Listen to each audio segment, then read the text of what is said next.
नहीं आमर ओडिशा सरकार परिवहन विभाग द्वारा गोटे बहुत बड़ इनिशिएटिव निया जीरो एक्सीडेंट डे एवं ये गोटे कैंपेन आरंभ हम ऑनरेबल सीएम आसंता काली ठार आरंभ करेंगे।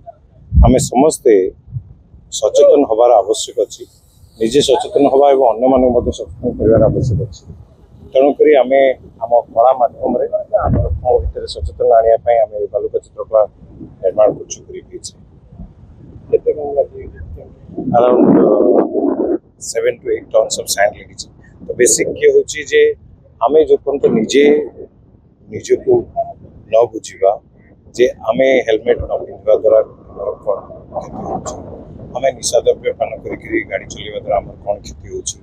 ये सब जिनस को आम निजे को बुझीबा अछि एवं निजे सचेतन हबार आवश्यक अछि और अन्य मानक सचेतन करिवार आवश्यक अछि। किंतु निश्चित भाव जो हमर जीरो एक्सीडेंट डे एटा मु भाबुची